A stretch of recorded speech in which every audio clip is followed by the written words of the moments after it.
So here is the mechanism of nucleophilic substitution reaction. We have discussed the nucleophilic substitution reaction as a chemical reaction of haloalkanes. So here is the mechanism of nucleophilic substitution reaction.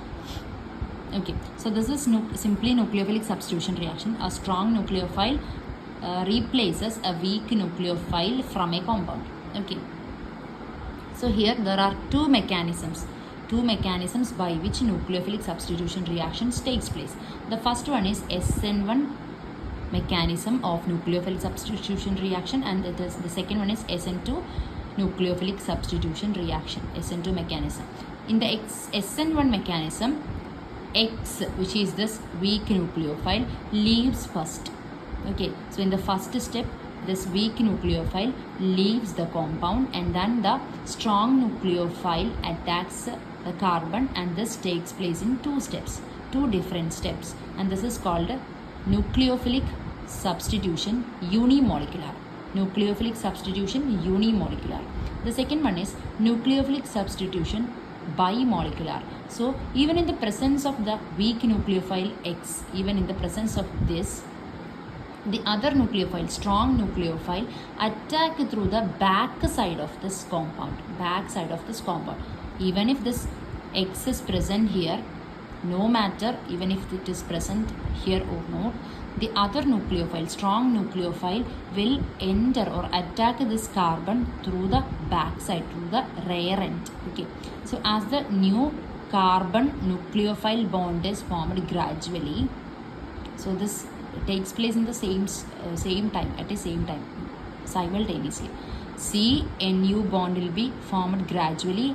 At the same time, CX bond will be broken gradually. Okay, so that is even in the presence of this weak nucleophile X, the strong nucleophile attack through backside as new CNU bond, carbon nucleophile bond, forms gradually. At the same time, CX bond breaks gradually.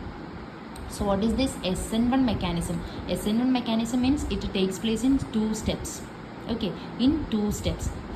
In the first step, the weak nucleophile will be removed, or it will be eliminated, and in the second step, strong nucleophile will be attached. Okay, so there is carbon X. So here carbon is it is having a partial positive charge, while this halogen is having a partial negative charge. So the first step is a slow step, and the slow steps are always called a rate determining step. That step will determine the rate of that reaction. You know what is rate of a reaction? We have studied it in the equilibrium. Okay, so in the first slow step, this weak nucleophile will be removed. Okay, and there is an carbon positively charged intermediate formed. Okay, so there is an intermediate formation, and this positively charged carbon is called what? Carbocation. So there is a carbocation intermediate formed in the first slow step of SN1 mechanism. So at a time only one nucleophile is present. With this compound, and that is why it is given SN1. Okay, SN1. So in the second step, the strong nucleophile, the incoming strong nucleophile, will attack at this positively centered carbon. Okay, or the intermediate, and it occurs in a fast manner. It is the fast step. So it will attack at this positively charged carbocation. Will get the product as this. The old nucleophile will be replaced or substituted by a strong new nucleophile. So here you can see the configuration is written.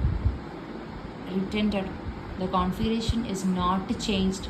Okay, this compound was its spatial arrangement. The spatial arrangement was like this in first step, and in the last step, even after reaction, the configuration has not changed. So there is a retention of configuration. Here is an example. CH3 thrice carbon Br.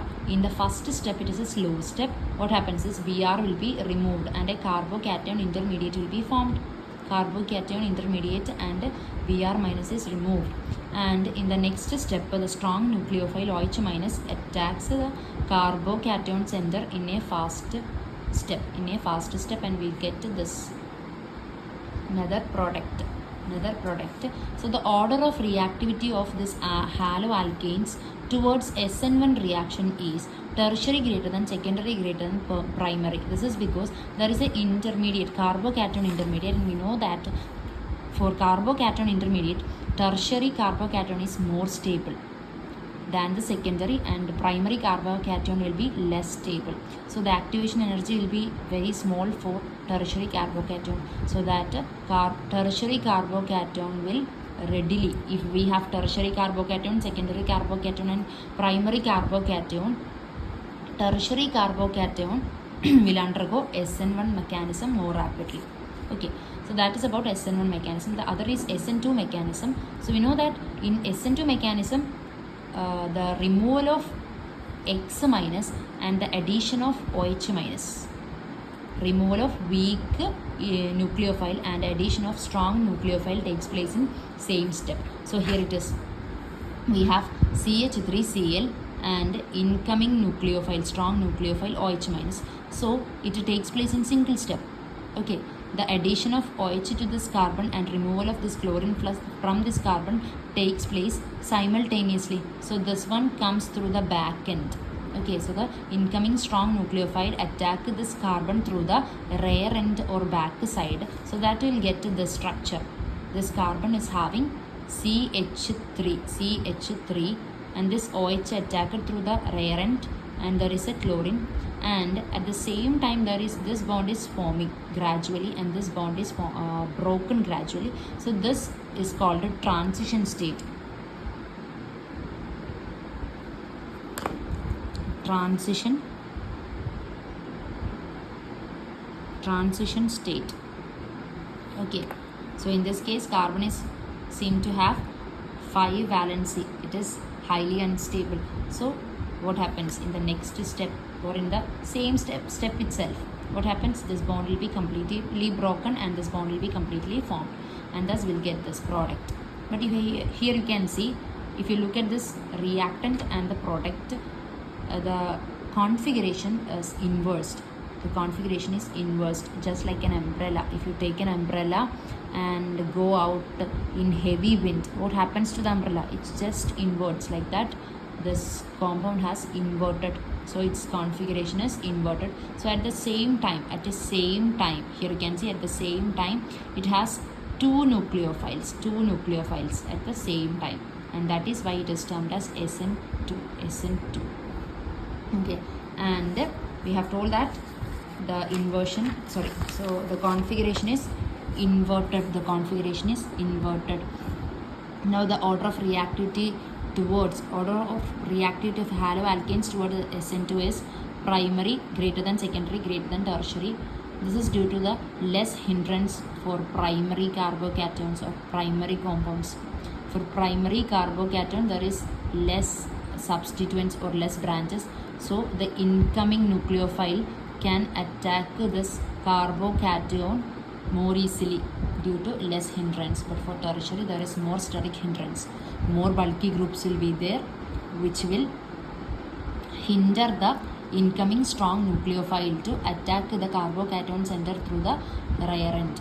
So here is a primary carbocations or primary haloalkane, which is CH3Cl. Here is secondary haloalkane, tertiary haloalkane. So here will be tertiary carbocation, secondary carbocation, primary carbocation. So this will be less hindered, this will be more hindered. Okay, so if an OH is coming through the back end, here there is bulky groups present, and there will be hindrance for the OH to attach this carbocation center. Here it is less. There is no hindrance, only hydrogens are there which are smaller. So how can we point out these things?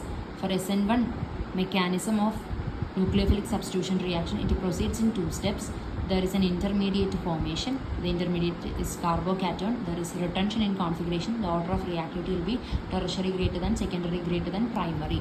The SN2 is, it occurs in single step. There is no intermediate, only transition state is there. There is inversion of configuration. The order of reactivity will be primary greater than secondary greater than tertiary. Okay.